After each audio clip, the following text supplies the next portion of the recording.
ایک رات اچانک میری آنکھ کھلی تو میری معصوم بیوی موبائل لے کر بیٹھی ہوئی تھی۔ جب میں نے اس سے پوچھا تو وہ کہتی کہ میں ڈرامہ دیکھ رہی ہوں۔ ہم بہت غریب تھے لیکن اچانک میرے گھر پیسے آنا شروع ہو گئے۔ میں حیران تھا کہ اتنے پیسے کس نے بھیجے۔ مجھے اپنی بیوی پر شک ہونے لگا۔ ایک دن میں نے چھپ کر دیکھا تو میری بیوی آدھی رات کو موبائل فون سے اپنی ویڈیو۔ ایک رات شدید پیاس کی وجہ سے میری آنکھ کھلی تو پانی پینے کے لیے باہر آ گیا۔ جب مجھے دوسرے کمرے سے کچھ روشنی آتی ہوئی محسوس ہوئی، میں نے پانی پینے کے بعد اپنا رخ اس کمرے کی طرف کیا تو کمرہ اندر سے بند تھا۔ میں نے دروازے کے سوراخ سے دیکھا تو حیرت سے آنکھیں پھٹی کی پھٹی رہ گئیں، کیونکہ میری بیوی تو موبائل لے کر بیٹھی ہوئی تھی، لیکن یہ صحیح سے نظر نہیں آ رہا تھا کہ آخر وہ کر کیا رہی ہے۔ اسی وقت اس نے موبائل بند کیا اور دروازے کی طرف آنے لگی تو میں فوراً سے کمرے میں جا کر سوتا بن گیا۔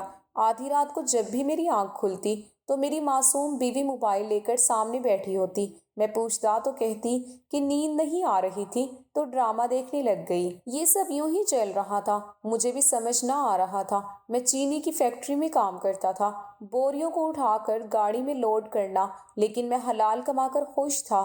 لیکن اب بیوی کی اچانک ایسی حرکتیں مجھے شک میں مبتلا کر رہی تھیں، اور میرا شک مزید پختہ تب ہوا جب اگلے دن میرے اکاؤنٹ میں مختلف ممالک سے پیسے ٹرانسفر ہوئے تو حیران ہوا کہ اتنے پیسے کس نے بھیجے، اور کیا کسی کو غلطی ہو گئی تھی اور انجانے میں پیسے میرے اکاؤنٹ میں آ گئے۔ یہ راز کچھ اور تھا۔ وہاں پر کوئی ایسا نمبر بھی نہ تھا جس سے میں رابطہ کر کے پتہ کر سکتا، کیونکہ پیسے باہر سے بھیجے گئے تھے۔ مجھے اس بات کی خوشی تو بہت ہوئی، لیکن میں نے بیوی سے اس بات کا ذکر نہ کیا۔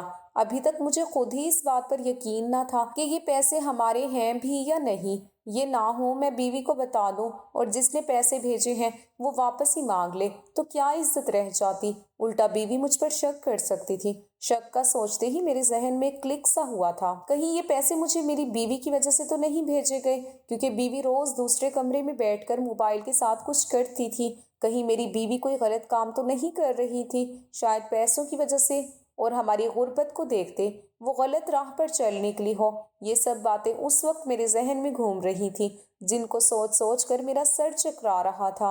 انہی باتوں کی وجہ سے کام پر دھیان نہیں دے پا رہا تھا، جس کی وجہ سے مجھے نوکری سے نکال دیا گیا تھا۔ میں نے اپنے مالک کی بہت منتیں کی تھیں، لیکن اس نے صاف کہہ دیا، ہمارے پاس محنت سے کام کرنے والے بہت ہیں، تم جیسے وقت گزاری کے لیے کام کرنے والوں کی یہاں اس فیکٹری میں کوئی جگہ نہیں، اس لیے اپنی شکل لے کر یہاں سے دفع ہو جاؤ۔ مالک کی باتوں سے نا امید ہوتے اور اس کا ایسا انداز دیکھ کر میرا دل کیا تھا میں اسے کہہ ڈالوں، میں اتنی مزدوری کا کام وقت گزاری نہیں کرتا، بلکہ اپنی بیوی اور 2 بچوں کا پیٹ پالنے کے لیے کرتا ہوں، جو گھر میں یہ سوچ کر بیٹھے ہوئے ہیں کہ میں ان کے لیے کھانے کے لیے کچھ لے کر جاؤں گا، لیکن ان بے حس لوگوں کو کیا پرواہ تھی۔ نوکری کے چلے جانے کا میں نے گھر میں کسی کو نہ بتایا تھا، اور جو پیسے میرے اکاؤنٹ میں آئے تھے ان میں سے میں نے ہفتے کا راشن خرید لیا تھا اور باقی کے پیسے اکاؤنٹ میں ہی پڑے رہنے دیے تھے۔ میں نے سوچ لیا تھا اگر کسی نے پیسے واپس کرنے کا کہا تو میں تب تک کوئی نہ کوئی نوکری ڈھونڈ ہی لوں گا اور یہ پیسے واپس لوٹا دوں گا۔ اب میرے ہاتھ خود بندھ چکے تھے، میں بیوی سے سوال بھی نہیں کر سکتا تھا، کیونکہ میں اپنی عزت کو مار کر اپنے بچوں کی بھوک کی پرواہ کر کے وہ پیسے استعمال کر چکا تھا۔ سب کچھ پہلے کی طرح ہی چل رہا تھا۔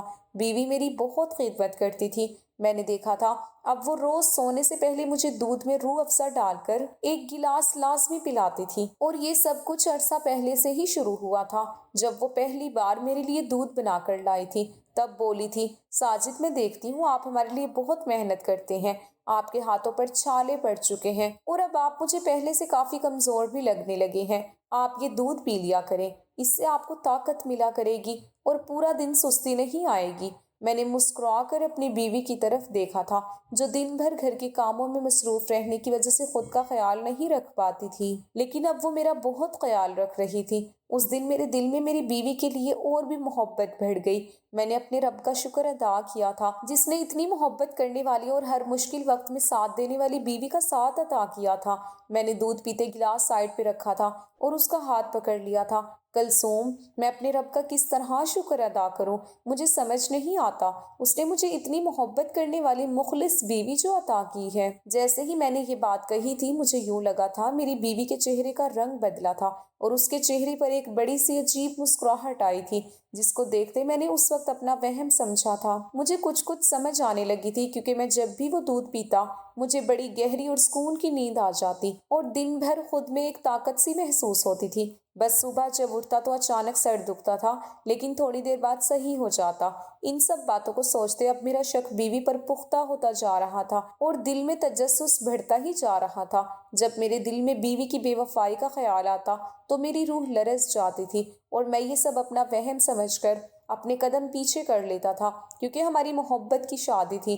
میں اپنی بیوی سے دوری برداشت نہیں کر سکتا تھا، اس لیے خاموش ہو جاتا ہے اور قدم پیچھے کر لیتا تھا کہ جو راز ہے وہ راز ہی رہے۔ لیکن آج کل انٹرنیٹ کے بارے میں جو باتیں مشہور تھیں ان سے بھی منہ موڑا نہیں جا سکتا تھا۔ میرے دوست اکثر ایسی ویڈیوز اور تصاویر دیکھتے رہتے جو نازیبا ہوتی تھی۔ میں مرد تھا، ان سب باتوں کو اچھے سے سمجھتا تھا کہ چند پیسوں کے عوض کیسے لوگ غلط کام کرنے لگ پڑتے ہیں، لیکن میں اپنی بیوی کے بارے میں یہ سب نہیں سوچنا چاہتا تھا۔ وہ مجھ سے سچی محبت کرتی تھی۔ میں نے دل ہی دل میں خود کو یہ باتیں باور کروائی تھی اور روز کی طرح نوکری ڈھونڈنے چل پڑا تھا۔ بہت دنوں کی محنت اور سفارش لگانے پر مجھے ایک اور نوکری مل گئی۔ اب مجھے گھر کے خرچ کے ساتھ وہ رقم بھی اپنے اکاؤنٹ میں واپس رکھنی تھی، کیونکہ میں تب شیطان کے وسوسے میں آ کر وہ سب سوچ رہا تھا۔ اگر وہ سچ نہ ہوتا تو پیسے کہاں سے واپس کرتا؟ میں دوبارہ سے محنت کرنے لگ چکا تھا۔ دن بھر کام کر کے تھکا گھر واپس آتا تو کھانا کھانے کے بعد بیوی لازمی دودھ کا گلاس پلاتی، جسے پیتے ہی میں گہری نیند اور پرسکون نیند میں سو جاتا۔ پہلے پہل مجھے شک ہوا تھا، بیوی ضرور دودھ میں کچھ ملاتی ہوگی، اس لیے ایک روز نہیں پیا تھا۔ لیکن اگلے روز میری جو حالت ہوئی تھی میں بیان نہیں کر سکتا تھا۔ کوئی کام ڈھنگ سے نہیں ہو پایا تھا، جس سے تنگ آ کر میں نے وہ دودھ پینا پھر سے شروع کر دیا۔ سب کچھ پھر سے پہلے کی طرح ہی چل پڑا تھا۔ ایک روز میں کام کی وجہ سے اس قدر تھک گیا تھا کہ کھانا کھاتے ہی سو گیا اور دودھ کی نوبت ہی نہ آئی تھی۔ اس رات جب میری آنکھ پیاس کی وجہ سے کھلی تو بیوی بستر پر موجود نہیں تھی، بچے بھی سب سو رہے تھے۔ میں نے جگ دیکھا تو خالی پڑا تھا، میرا منہ چڑا رہا تھا۔ میں نے جلدی سے چپل پہنی اور کمرے سے باہر آیا تو دوسرے کمرے کی بتی آج بھی جل رہی تھی۔ میرے ذہن میں وہ ساری باتیں اب دوبارہ گردش کرنے لگی تھی۔ سارا منظر کسی فلم کی طرح میرے دماغ پر اثر انداز ہو رہے تھے۔ میں پچھلے کئی دنوں سے بیوی کا نیا سا انداز نوٹ کر رہا تھا اور آج رات کے اس پہر ایک بار پھر سے یہ سب کچھ دیکھ کر نہ جاننے کے باوجود پھر سے وہی سب سوچنے لگ گیا تھا۔ اب تو بیوی بھی مجھ سے کھینچی کھینچی سی رہنے لگی تھی، مجھ سے دور دور سی رہنے لگی تھی۔ دودھ پیتے میں خود بھی سو جاتا تھا۔ میرا دماغ دوبارہ سے بیوی کی طرف راغب ہو چکا تھا، کڑی سے کڑی مل رہی تھی اور میری سوچوں کے دھاگے ملنے لگے تھے۔ سب کچھ میرے سامنے صاف تھا، بالکل کسی شفاف آئینے کی طرح۔ وہ میں ہی تھا۔ بالآخر اپنی سوچوں سے تنگ آ کر میں نے فیصلہ کر لیا تھا، اب تو اپنی بیوی کا یہ راز جان کر ہی رہوں گا کہ وہ کرتی کیا ہے۔ کہیں وہ بھی تو ان لڑکیوں کی طرح غیر اخلاقی کام تو نہیں کرتی تھی۔ اگر میں جو کچھ بھی سوچ رہا تھا وہ سچ نکلا تو چاہے محبت کی شادی تھی، چاہے ہمارے بچے بھی ہیں، میں نے کسی بھی چیز کی پرواہ نہ کرتے اسے طلاق دے کر دھکے مار کر اس گھر سے نکال دینا تھا اور اپنے بچوں کو خود پالنا تھا۔ میں نے اسے صاف صاف کہنا تھا، اب تم میرے نام سے آزاد ہو، چاہے تو جا کر پوری دنیا کو اپنی نمائش کرواؤ یا پھر طلاق دیتے میں نے اسے قتل ہی کر دینا تھا۔ میں ایک غیرت مند مرد تھا، میں کیسے یہ سب برداشت کرتا کہ میری بیوی جو کہ میرا لباس ہے وہ یوں کسی اور کے سامنے محض چند روپوں کے لیے خود کو پیش کر دے۔ بیوی کی مجھ سے دوری یہ سب ثابت کر رہی تھی کہ اسے اب ان سب کاموں میں مزہ آنے لگا تھا۔ تبھی وہ مجھ پر بس ظاہری سی فکر جتاتی تھی اور اسے جلدی ہوتی کہ میں سونے جاؤں تو وہ یہاں اس کمرے میں آ سکے۔ بچے بھی اکثر کہتے تھے، امی دن بھر سوئی رہتی ہیں، ہم باہر کھیلنے چلے جاتے ہیں، جسے صاف ظاہر تھا کہ وہ رات بھر جاگ کر جو کام بند کمرے میں موبائل سے کرتی تھی وہ تھک ہی جاتی تھی۔ اب میرا ذہن پوری طرح میری بیوی کے خلاف ہو چکا تھا۔ میرے دل میں آہستہ آہستہ اپنی ہی بیوی کے لیے نفرت بڑھتی جا رہی تھی۔ وہ اپنے شوہر کے ہوتے ہوئے غیر مردوں سے دل بہلا رہی تھی۔ کیا مجھ سے کوئی غلطی ہوئی تھی یا میں نے اپنے حقوق میں کوئی کوتاہی کی تھی؟ سب کچھ بالکل نارمل تھا، بلکہ میری ہی بیوی بدل گئی تھی جس کی کوئی وجہ مجھے نظر نہیں آ رہی تھی۔ اب میں نے پوری طرح سے بیوی پر نظر رکھنا شروع کر دی۔ اب میں بس انتظار میں تھا ثبوت میرے ہاتھ لگے اور اگلے ہی لمحے میں بیوی کو طلاق دے کر فارغ کر دوں، کیونکہ مجھے ایک مخلص بیوی چاہیے تھی۔ اور اگر یہ سب سچ ہوتا تو میں طلاق کے بعد دوبارہ شادی نہ کرتا، کیونکہ میں غریب تھا اور میری اسی غربت نے بیوی کو اس کام میں ڈالا تھا تو جو نئی آتی وہ بھی یہی کرتی۔ اسی لیے میں نے سوچ لیا میں خود اپنے بچوں کی تربیت کرتا، لیکن میں اکیلا مرد تھا کیا کر سکتا تھا؟ اب میرے ذہن میں ایک ترکیب آئی تھی۔ مجھے جذباتی فیصلے کرنے کی کیا ضرورت تھی؟ مجھے جذباتی فیصلہ کرنے کی کیا ضرورت تھی جب میں اپنے دماغ کا استعمال کرتے ہوئے بھی حل نکال سکتا تھا؟ میں نے سوچ لیا تھا اب انٹرنیٹ کا کنیکشن ہی کٹوا دوں گا، نہ رہے گا بانس، نہ بچے گی بانسری۔ اس طرح ہو سکتا تھا بیوی بھی سدھر جاتی۔ میں نے اپنے اس منصوبے پر خود کو داد دی اور حیران ہوا تھا یہ خیال پہلے ذہن میں کیوں نہ آیا تھا۔ میں نے اپنی سوچ پر عمل کرنے کا سوچتے مسکرا کر بند دروازے کو دیکھا تھا اور سوچ لیا تھا اب نیٹ کا کنیکشن ختم کرنے کے بعد اب میں بیوی سے تھوڑی دوری ہی رکھوں گا تاکہ اسے اپنی غلطی کا احساس ہو اور وہ اپنی غلطی کا اعتراف کرتے ہوئے مجھ سے معافی مانگ لے اور ان کاموں سے توبہ کر لے۔ میں ایک بار پھر سے اپنے ذہن میں منصوبے بنانے لگ گیا تھا۔ مجھے اپنی سوچ پر بہت خوشی ہو رہی تھی۔ میں اپنی بیوی کی پہلی غلطی سمجھ کر اسے معاف کرنے کا فیصلہ کر چکا تھا، یہ جانے بغیر کہ اب کون سا سچ سامنے آنے والا ہے جس کا میں نے تصور بھی نہ کیا ہوگا۔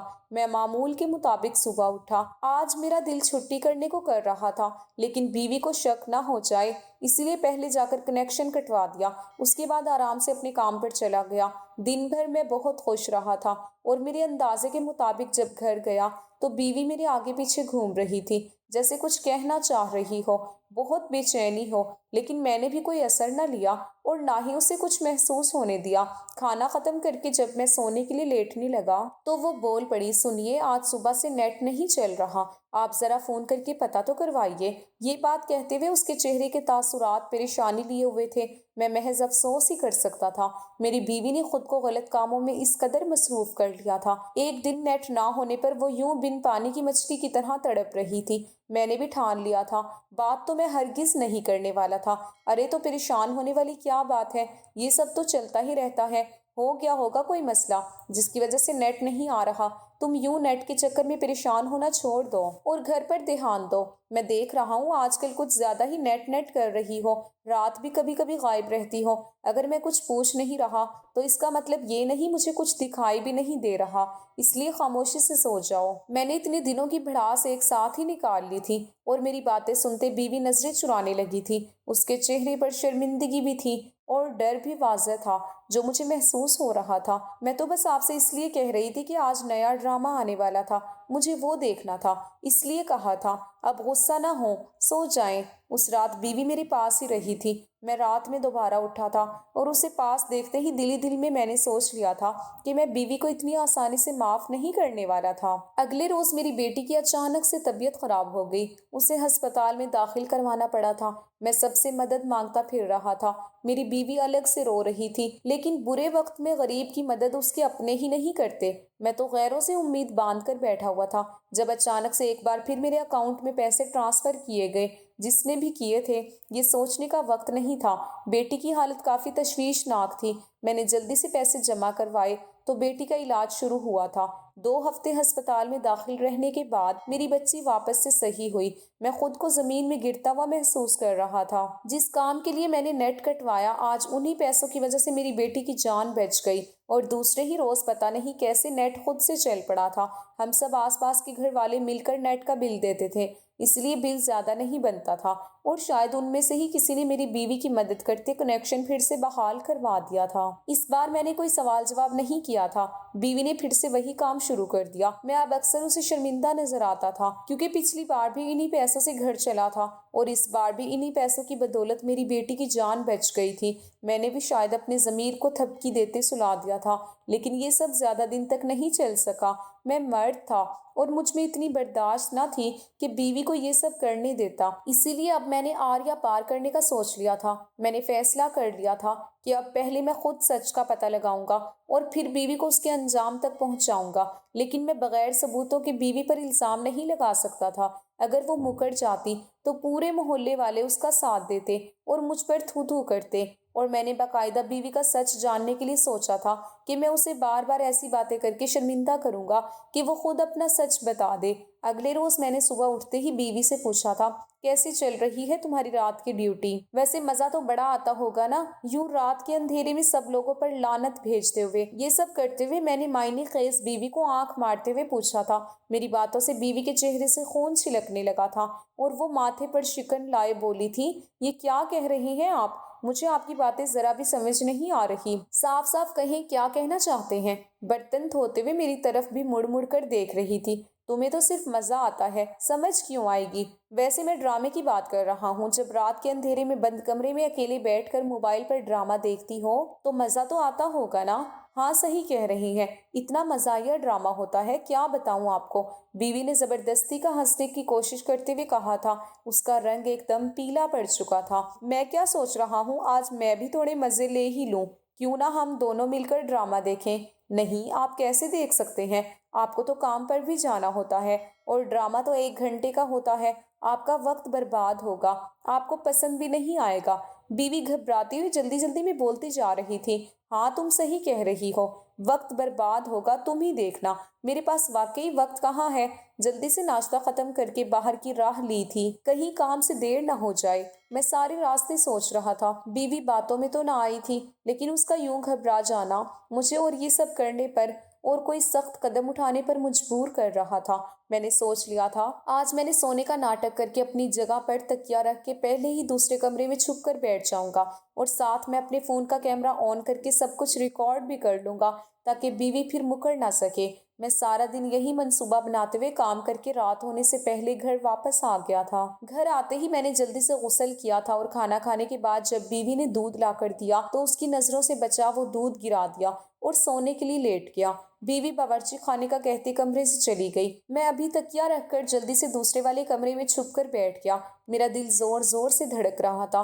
میں جو کچھ سوچ رہا تھا، آج اپنی آنکھوں سے اپنی بیوی کو وہ سب کرتے ہوئے نہ صرف دیکھنے والا تھا بلکہ ریکارڈ بھی کرنے والا تھا۔ مجھے بیٹھے تھوڑی ہی دیر ہوئی کہ بیوی کمرے میں آ گئی۔ ضرور اس نے دور سے ہی مجھے سوتا ہوا سمجھ کر دیکھا ہوگا اور مطمئن ہو گئی ہوگی۔ بیوی نے آتے ہی موبائل آن کیا اور بیٹھ گئی اور میرے شک کو صحیح ثابت کرتے ہوئے اس نے کوئی بھی ڈرامہ نہیں لگایا تھا بلکہ وہ تیزی سے اپنے ہاتھ چلا رہی تھی اور تھوڑی دیر یوں کرنے کے بعد بالآخر اس نے کسی کو ویڈیو کال ملائی۔ میں صاف دیکھ سکتا تھا اس نے جس کو کال کی تھی وہ کوئی ایک نہیں بلکہ 4 لوگ تھے۔ مجھے اس وقت اس پر غصہ آیا تھا۔ میری بیوی میری ہی ناک کے نیچے ایک نہیں بلکہ 4 مردوں کے ساتھ مجھے سوچتے ہوئے بھی شرم آ رہی تھی۔ میری نظر بیوی پر اور موبائل کی اسکرین پر تھی۔ اس کے بعد جو سچ میرے سامنے آیا، جو باتیں میری بیوی نے اس ویڈیو کال پر کی، مجھے اپنی سماعت پر یقین نہ آیا اور میں بے ساختہ وہاں سے اٹھ کر آ گیا۔ میری بیوی نے مجھے دیکھتے ہی خوف کے مارے جلدی سے کال بند کی اور دوپٹہ اچھے سے سر پر لیتے ہوئے نظریں جھکا کر کھڑی ہو گئی۔ مجھ میں ہمت نہ تھی میں اسے کچھ پوچھ سکوں، لیکن میں نے ہمت کرتے ہوئے اس سے سچ بتانے کا کہا۔ مجھے کچھ بھی کہے بغیر بس خاموشی سے یہ سب کرنے کی وجہ بتا دو۔ بیوی نے ایک نظر مجھے دیکھا اور ندامت سے سر جھکا دیا۔ میں جب شادی کر کے یہاں آئی تھی تو آپ کے ساتھ بہت خوش تھی، کبھی کوئی فرمائش نہ کی۔ میں ہمارے حالات جانتی تھی، لیکن 2 بچوں کے ہونے کے بعد مجھے معلوم ہوا پیسہ بھی اہمیت رکھتا ہے۔ میرا بچہ دوسروں کو اچھے کپڑوں میں ترستی ہوئی نظروں سے دیکھتا تھا۔ ہم بھی کپڑے لیتے تھے لیکن چھوٹی عید پر، اور وہی کپڑے پھر بڑی عید پر چلتے تھے۔ بیچ میں 1-2 اور بھی بنوا لیتی تھی، لیکن اس کے علاوہ بھی اور ضرورت تھی جو پوری نہیں ہو پاتی۔ اسی بیچ آپ بھی پریشان رہنے لگے تھے اپنی نوکری کی وجہ سے۔ شاید کوئی جھگڑا ہوا تھا، لیکن میں نے آپ سے سوال نہ کیا کہ میں آپ کو شرمندہ نہیں کرنا چاہتی تھی۔ پھر مجھے میری ایک دوست ایک روز بازار میں ملی تھی، اس نے مجھے یہ سب کام کرنے کا بتایا۔ میں جانتی تھی ہم دونوں کے خاندان والے کبھی نہ مانتے، اسی لیے خاموشی سے یہ سب کرنے لگی۔ آپ کو بھی نہ بتایا۔ میں آپ کو پہلی تنخواہ پر بتانا چاہتی تھی کہ میں آن لائن پروڈکٹ سیل کرتی ہوں جس کی مجھے تنخواہ ملتی ہے، اور پہلی تنخواہ آپ کے اکاؤنٹ میں جب آئی تو میرے ذہن سے یہ بات نکل گئی۔ لوڈ زیادہ تھا، لیکن بعد میں مجھے محسوس ہوا آپ مجھ پر شک کرنے لگے تھے۔ میں نے آپ کو بتانے کا فیصلہ چھوڑ دیا۔ اگر بتا دیتی، آپ منع کر دیتے تو یہ روزگار چھن جاتا اور میں اپنے بچوں کو اپنی خواہشات کے لیے ترستا نہیں دیکھ سکتی تھی۔ آپ کو دودھ میں طاقت کی ایسی گولی دیتی جس سے نیند گہری آتی تھی تاکہ آپ سوتے رہیں اور میں آرام سے کام کر سکوں اور گھر چلانے میں آپ کی مدد کر سکوں۔ ہر ہفتے بعد ہماری ایک میٹنگ رکھی جاتی ہے جس میں ہمیں کیمرے کے آگے آ کر بات چیت کرنی پڑتی ہے اور ہمیں نئے نئے طریقے بتائے جاتے ہیں۔ میری بیوی نے ساری بات بتاتے ہوئے سر جھکا لیا تھا اور رونے لگی تھی۔ مجھے آج اپنی سوچ اور اپنا ذہن اپنی بیوی کے سامنے بہت چھوٹا لگا تھا۔ میں نے آگے بڑھتے اسے گلے سے لگایا اور اسے صحیح سچ نہ بتایا کہ میں اس کے بارے میں کیا کیا سوچے بیٹھا تھا۔ اگر بتا دیتا تو کبھی اس کے سامنے سر نہ اٹھا سکتا۔ رب نے میرا پردہ رکھ لیا تھا، لیکن اگر میں جلد بازی میں بغیر سچ جانے ہی طلاق دے دیتا تو میں اپنی زندگی کا سب سے بڑا نقصان کر دیتا، کیونکہ قدم قدم پر آپ کو سمجھنے والا جیون ساتھی بہت مشکل سے ملتا ہے۔ اب بیوی آرام سے میرے ہی کمرے میں بیٹھ کر اپنا کام کرتی ہے۔ مجھے بھی اس نے کوئی اچھا کام کرنے کا بتا دیا جس پر عمل کرتے اب ہماری اچھی آمدن ہونے لگی۔ ہم دونوں اپنی زندگی میں خوش تھے۔ میں اکثر نماز میں اپنے رب سے معافی مانگتا تھا کہ اس نے میرا پردہ رکھ لیا۔